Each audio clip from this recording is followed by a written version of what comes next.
Our next presenter is Sophie Fantas. Sophie Fantas is a PhD student in the Collaborative Social Work and Bioethics program at the University of Toronto. Her research interests are in advancing queer bioethics and exploring gay men's sexual and reproductive health.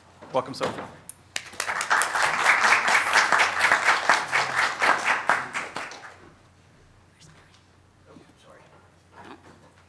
Hopefully we won't have the same problem. Nope, looks like it's going to work. Okay, hi everybody. Thanks, Rusty. My presentation might be a little more tame. Apologize for that. And I just want to socially locate myself before I begin that I'm a childless woman talking about gay fatherhood and gestational surrogates. So as Rusty said, I also feel very privileged to be reading a lot of quotations. So I'm going to be reading quotes from gay fathers, and because I want to use their voices with my own social location. So I just wanted to start off by saying that, and we will begin. So I'm going to be talking about my dissertation research, and it's a qualitative study exploring gay fathers pursuing surrogacy in Canada. So hopefully we'll have some new statistics from Census Canada, but these are our most recent ones. So we've seen a huge increase in same-sex couple families, and 47.2% of same-sex couples have children at home, and 3.4% of those of male same-sex couples have children at home. Now, obviously, lesbian mothers are more present, but there's close to 2,000 children under the age of 24 living with male same-sex parents. And so I thought this is huge, and this is from 2011. So we can only assume that with surrogacy and adoption and everything happening, that there are just more children living with same-sex parents. So there are different ways to become fathers: surrogacy, adoption, heterosexual sex, and co-parenting. Most of the research that has been done on gay fatherhood either explores gay fathers who have come out after having children within a heterosexual relationship, and a lot of research is very focused on the well-being and development of the children, and other research is on adoption. And so I really wanted to look at gestational surrogacy for gay men. Now, I'm not going to go into all the legalities and all the ethics and all that surrounding surrogacy, but I'm really happy to talk about that afterwards if people have questions. But just really briefly, I focused on gestational surrogacy. So that's where the woman carries and delivers a child, but she's not genetically related. So she's implanted with a donated sperm and donated egg. That's opposed to genetic surrogacy, where she gives her own egg for the child. And the reason I did this was two-part. One, because I really wanted to focus on the surrogate who is not genetically related to the child, but also gestational surrogacy is much more commonly practiced in Canada for probably obvious reasons that you're thinking about: maternal-fetus connection, attachment, and heterosexual and same-sex intended parents do not want the surrogate involved as a mother figure in their life. So without that bond, they create kind of that distancing technique. I used a lot of theoretical frameworks with my study, so hegemonic gender norms, relational constructions of gender and femininity, queer theory, feminist moral theory, sexual stigma, and equity theory really framed my approaches to it. I won't go into interpretive phenomenological analysis, but that is what framed my studies. So a phenomenon that's not highly studied or discussed, a phenomenon that's often among marginalized populations, and is often looked at within a social, cultural, and political framework. So within Canada, there's a very specific legal regulation surrounding surrogacy. So we permit altruistic surrogacy. That means that a woman can be financially reimbursed for expenses related to surrogacy, but she's not allowed to be financially paid above and beyond that. That would be commercial surrogacy. So I really wanted to look at that within Canada, and it's very different worldwide. And again, if you have questions about that, happy to answer them. So a little bit about inclusion-exclusion criteria. So I was looking for gestational surrogates who were implanted with one or more embryos from a donated egg and the gay father's sperms. So that could either be from a single gay father, one selected partner, or what often happened was they implant two embryos. Each embryo has one of the partner's sperm. Mixing is not allowed in Canada, and so usually you implant more than one embryo so that each father has a kind of an equal likelihood of becoming the biological father. And it's really interesting that I'll get into my sample, but a lot of them wound up having twins, where they had the same mother, different fathers. Super fascinating and really remarkable with what technology can do these days. And then I was also looking for single or partnered gay men who completed gestational surrogacy, because I was really interested in that post-birth experience, to have a biologically related child. And a completed arrangement was defined by the surrogate relinquishing the baby and the intended parents socially rearing the child post-birth. And I was looking specifically in Canada. So there's a lot with transnational surrogacy. That means going abroad to India, Thailand, Nepal. I'm sure people have been reading the news. The media's like crazy about it. There's a lot of ethical and legal complexities that surround that. So I really wanted to focus on domestic surrogacy to really kind of hone in my own research. So it's really hard to recruit, as you can probably see. I wanted to just do Ontario. I wound up having to do Canada. Maybe I should have asked them about PNP with surrogates. I don't know if that happens, but it was really challenging, most likely because most surrogates are paid under the table. They are financially paid. And so I really specified that I would not ask about financial payment, but there's a lot of resistance to talking about it. And there's a lot of resistance to what happened. So I had 16 gay fathers. I had 7 partners and 2 who were recently separated, not from each other. Their partners actually did not want to participate.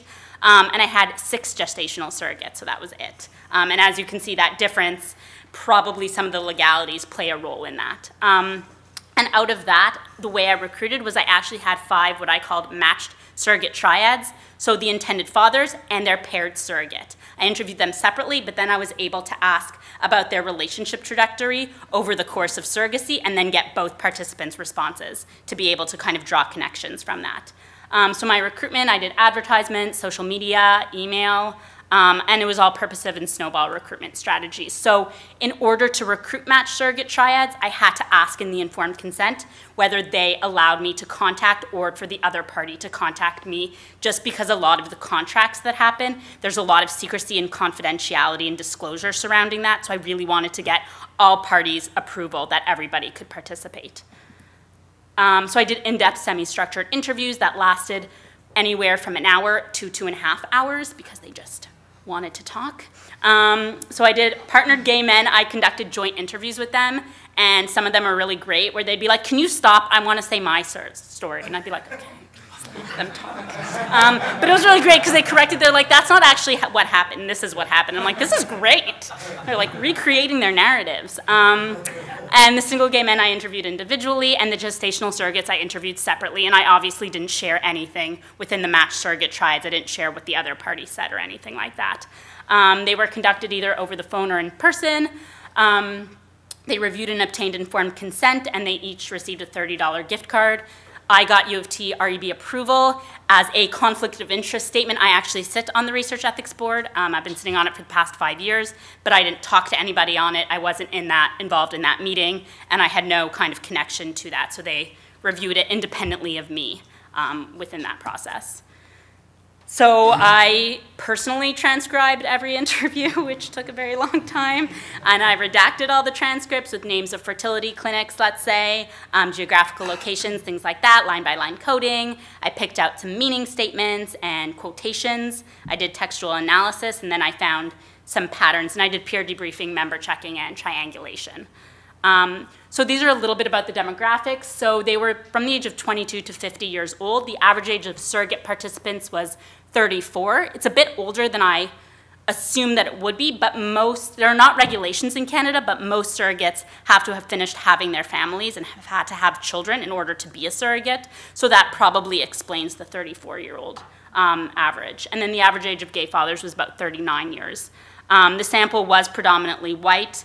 A lot of that has to do probably with socioeconomic status. Surrogacy, although you are not legally allowed to pay, ranges probably from $150,000 to $200,000 with IVF and paying the agencies and paying matching fees and paying everything. 2 participants self-identified as Asian. Those were the gay fathers, and 1 participant who was a surrogate identified as Aboriginal. The surrogates overall had lower household incomes than gay fathers, and that really is seen throughout research. And they also had lower post-secondary education. So a lot of the gay fathers were medical doctors, PhDs, teachers, things like that, lawyers.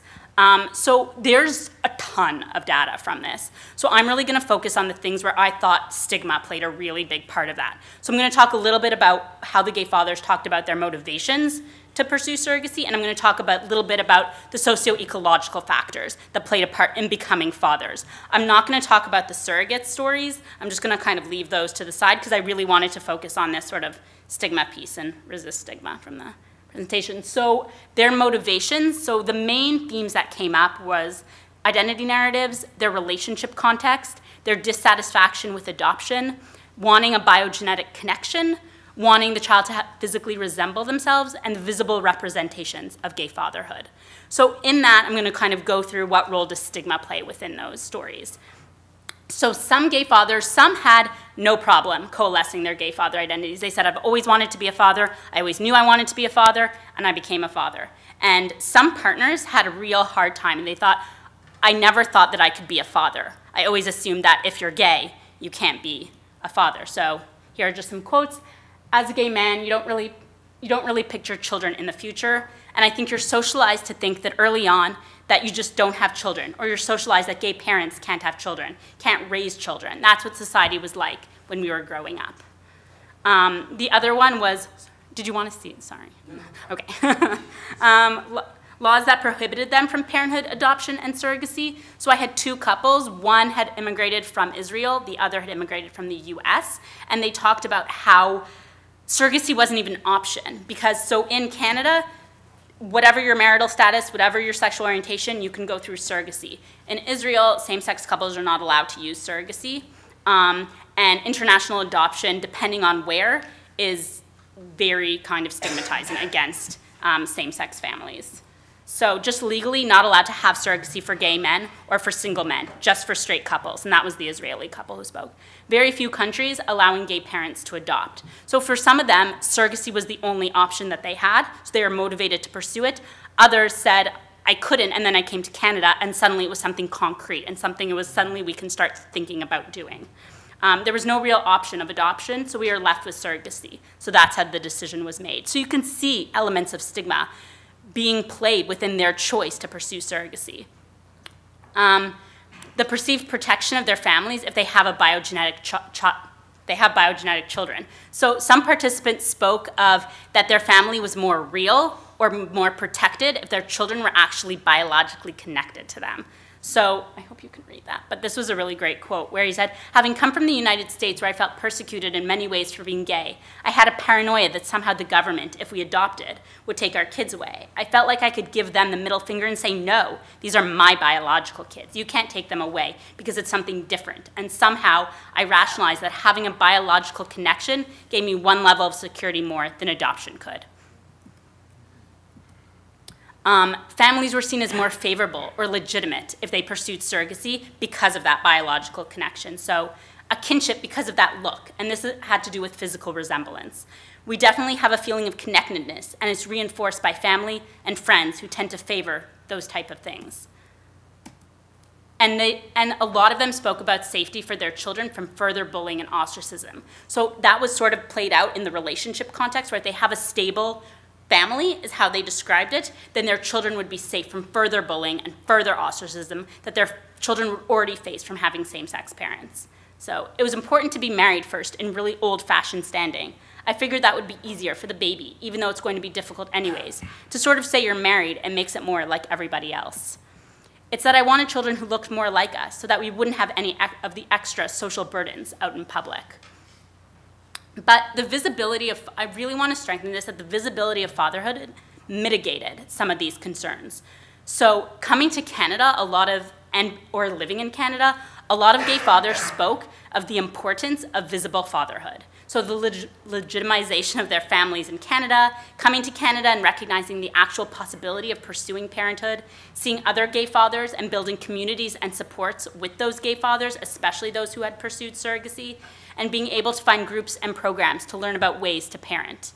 So when we moved here 3 years ago, that helped to shift the way I look at it, just because it suddenly became something tangible that we could actually do.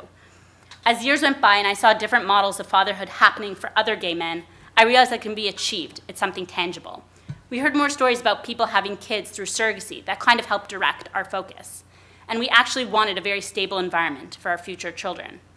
And we discovered that there's actually a community of Israeli gay couples who do surrogacy, and they all know each other and share experiences and tips. So these were really helpful and empowering stories for gay fathers to kind of pursue surrogacy. And now I'm just going to go into a little bit about the socio-ecological factors that kind of came out after they pursued surrogacy. So, and also through their pursuit of surrogacy, so after they decided to kind of go down this road. So I'm going to go through each one, but the individual was the real lack of information, knowledge, and skills out there. So a lack of not only Canadian-specific content related to surrogacy, but a lack of surrogacy for gay fathers and for same-sex couples. The interpersonal, I'll get into things like enacted stigma, microaggressions, and the lack of supportive and inclusive resources. So a lot of microaggressions that they experienced after fatherhood of, oh, you gave mommy the day off? That's so nice. Every single father spoke of that encounter. So community support, so parenting groups, prenatal classes, formula feeding, organizational, so hospitals policies, sperm banks, fertility clinics, and public policy, so a lot about surrogacy policies. So they reported a lack of suitable information about the process in general. I wish there would be more of a resource for same-sex fathers groups, but there's not really anything out there. I found a lot of information on surrogacy regarding traditional families. There was not a lot of publication regarding same-sex families. You always had to read deeper into everything to find out if it might pertain to your situation versus a traditional family or heterosexual couple. Gay fathers, so some gay fathers did encounter support during their path to parenthood, and I don't want to suggest that like nobody encountered support or nobody was affirming of their decision. That did happen, but there were negative reactions from individual healthcare providers and microaggressions from strangers. So there was one who spoke about a social worker, and they said, she treated us a bit differently, that since we're two men, we are probably not qualified enough to take care of a baby. It's not an unusual view that people have. Women more than men will say, oh, you're giving the wife a break, or it's daddy's babysitting type of thing. A lot of people make assumptions that we've given mommies the day off. We hear that all the time. Oh, it's so cute. You guys have given mommies the day off and you're taking the kids out for breakfast. And a lot of people spoke about the lack of same-sex parenting groups, formula feeding information, first aid and CPR, and prenatal courses that were all designated either were not available or were just for women. That made them feel really uncomfortable. And I think the formula feeding is actually something really interesting because of the kind of nature of how important breastfeeding is, a lot of hospitals now will not give formula to new parents. And a lot of the fathers said, well, we need formula, but we can't breastfeed. So there was this direct kind of correlation between sort of research that is like breastfeeding is so important and the actual practical need of, well, this is really wrapped up in heterosexist heteronormativity suggestions. So it's just that. But for me, being up north, so this person lived in a northern community, it's kind of weird showing up in a drop-in playgroup with mommies. All those things are accessible to me. It's just getting over my own weirdness around it. The only thing that's weird, and I find with me, there's a lot of these groups that are all women, and there's no men. There's definitely no gay men. I'm going to be the odd person out. I don't find that there's that kind of support. It's very hard to find good enough information about formula feeding. The system encourages, and I can see why it encourages breastfeeding, but it's so extreme that you actually don't get anything from the hospital about formula feeding because they don't want to encourage it, but we need it. We have no other options. Prenatal courses for intended fathers, for people that are not women. That was a resource we really wanted. Everything's in Toronto, and there's nothing more suburban. It's more for when you are at your wit's end, there's support for you. And gay fathers experience discrimination in fertility clinics, sperm banks, and hospital policies. So this is one about a fertility clinic. So the clinic we worked with at the time was so not gay-friendly. Not saying they were anti-gay, they just weren't inclusive. They just didn't know what gay was and how to be inclusive with language on documentation or anything related to us as a couple. So this is related to a sperm bank. So within sperm banks, when you're doing IVF and surrogacy, you have to go give your sperm in a sperm bank. And so with this couple, and this happened to actually a few couples that I interviewed, they weren't allowed to go in together. They had to go in separately. And that was a real cause of contention among a lot of them because they said, well, this is our way of creating our family. This is our way of starting our family and making a baby together. And to say that we can't go in together isn't, well, one, isn't appropriate, but two, heterosexual couples would come in and be allowed to go in together. So there was that discrimination and that non-inclusivity. So they told us that we weren't allowed to go into the room together. I think they finally let us go in together. We were just the only gay couple. And this is a hospital policy after the birth of a baby. So their policy is to keep the baby in one room with the mother, with the birth mother. We can't stay at the hospital because only a woman can stay overnight. So we would actually be considered visitors. And then we think about stigmatizing practices with governmental forms, birth certificates, guidance, and education. So I think a lot of the times there's this complacency. We say, same-sex marriage is legal, second-parent adoption is legal, we got it covered. We're better than all these other countries that just don't allow it. But these forms are so heterosexist, and the amount of challenges and obstacles that a lot of the gay fathers had to go through to even have a birth certificate for their child was unbelievable. And a lot of them said, you know, it's okay, it was just like 2 or 3 weeks delayed, but the system needs to change. So we did find when we went to the statistics office to actually go in for her birth certificate, we were discriminated against because we are fathers. We're not mothers. The statistics office is not well set up for gay men having children. The biggest struggle I've had is the government, filling out forms and having to be referred to as mother in every document. It's just so black and white. It always goes to the mother. You are allowing a child to be born, and this was a great quote, you're allowing a child to be born to 2 gay parents and give them full legal rights, but you still will get slapped along the way. You make such huge strides, but then there is something so insignificant that would be a quick, simple change. So what did they talk about? More transparency with the surrogacy process, a more streamlined process, education for healthcare providers, fertility clinics, and sperm banks, breaking down the heterosexism of infertility and reproduction and the way in which we talk about it. Relevant and accessible resources specifically for gay fathers, enhance the visibility of gay fatherhood, and try and have our media and surrogacy agencies and even television shows, whatever it is, depict new family paradigms. So these were just 2 quotes. And nobody seems to know what to do exactly. It's a lot of me telling them, especially in the healthcare system at the hospital or the passport office, educating them kind of thing.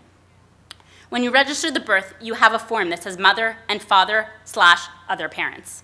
So if you're 2 mothers, you're good. But if you're 2 fathers, you actually need to strike it out. And if you do it online, you can't strike it out. So you need to provide one of the father's names under the mother's name. And that's really sort of it. But I did that very quickly. Thank you. Questions? Oh, sorry, was that your role? Yeah, that's okay. We have time for a couple quick questions. So I just wondering, like, firstly, I have a quick clarification question to ask you. Sure. Like, the 2 Asian fathers you were talking about, were they a couple or they were? No, they were both? part of an interracial. So both of them yeah, were not, they were not married to each so other. my Yeah, main question is the legality behind the commercialization of breast milk. Yeah. Okay, so that's a great question. I'm not sure about the legality surrounding like breast milk and breastfeed. So some of the surrogates actually wanted to breastfeed the children, and they did, or they provided breast milk. And the other fathers who didn't either have the surrogate breastfeed, which raises a whole host of other questions that I could talk about forever, but, or if the surrogate didn't provide them with the breast milk, even through pumping, they used formula. But I'm not sure what the legalities are, but there are breast milk So basically clinics. There is not a commercialized, industrialized chain in Canada to like people supply their breast milk and to sell it to other people. Okay. It's illegal. But it's illegal, yeah. Under the organ laws in Canada, Oh, okay. the judges have ruled that extends to both sperm and breast milk. It's ruled Yeah. illegal. So we actually discriminates against lesbian mothers who are wanting like gay or bi. And is it federal level applied to the whole nation? Okay. Yeah, so you can't, thank you for clarifying, you can't pay for sperm or egg donation either under it. And so a lot of the fathers actually found egg donors in the US. The agencies will come to Canada to supply people with eggs because Canada has a low sperm and egg donation count. But they are paid under those who have done it in Canada have been paid under the table egg donors. It's about $20,000 to $25,000 if, people know. Thank you. Thank you. Hi there, Hi. Jody Jollimore. Thank you so much for your presentation. I think this is a summit first, definitely one on parenting. And for those of us like myself who are interested in becoming a parent, it was enlightening. I'm wondering if you in your research, or even just through like your original recruitment, if you came across networks or websites or some place that like is a bit of a resource or support for aspiring parents or for people who are looking to find a surrogate. I realize that there are women who are willing to do that. My friends are starting to age out a little bit at this point, so I'm looking for other other resources. Question. Yeah, no, thank you so much for that question. So it depends where you're at. In Vancouver, there is a gay fathers group that I'm sure can be helpful to individuals who want to go through surrogacy or pursue adoption or things like that. In Toronto, the 519 has a Daddies and Papas group that is incredible and amazing, and they do great work, and a lot of people have spoken really highly of that group, and surrogates do come in and talk to them about their experiences and things like that. So I'd really recommend the 519. Chris Valdahone, I think is his name, who runs it. But that is an incredibly great resource.